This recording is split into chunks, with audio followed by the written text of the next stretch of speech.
And this week, I'm tackling an enormous garden belonging to a couple who are struggling with the loss of their son. So we're thinking big. Getting our hands dirty.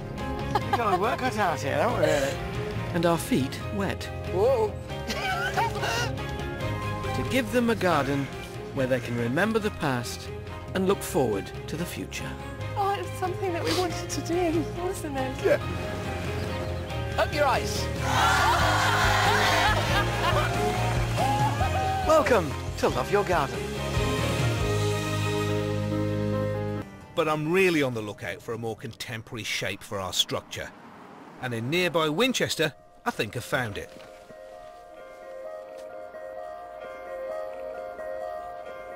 There it is. That's the inspiration I've been looking for. The planetarium at the Intech Science Centre has a lovely dome shape. Now it does give that slightly stadium type feel. All we've got to do is work out some way to create it. I'm going to see if the local garden centre has anything that fits the bill. And I reckon I've struck gold.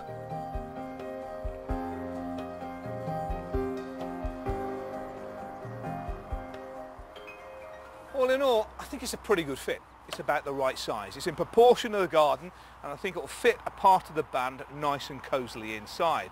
Secondly, it's not all country and twee like the little gazebo by the riverside. It's contemporary, it's exciting, it's got a bit of style and a little bit of rock and roll. So if we adapt the roof, I reckon we're onto a winner. David Dominy's back with his shelter for the performance area and wastes no time putting it together.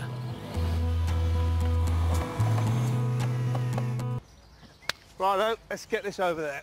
Freed from his role as pond planting assistant, David's keen to fix the pod structure onto the paved performance area.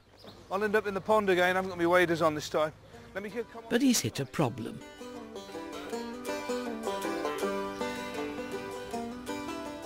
Towards this. It doesn't fit. Meanwhile, David's been scratching his head, trying to work out how to get his pod to fit our performance area.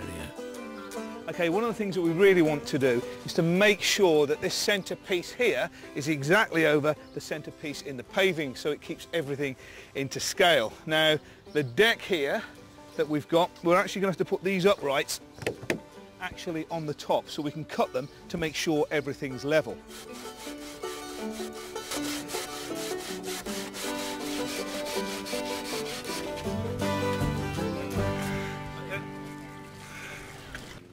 The garden is creeping towards completion.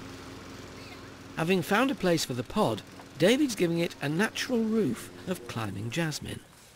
That looks good. It's also going to smell... It does smell nice. Spermum, it's lovely, isn't it? Even the last bit. Look at that. Perfect. That's gorgeous. And what's the significance about the wording then, Alan?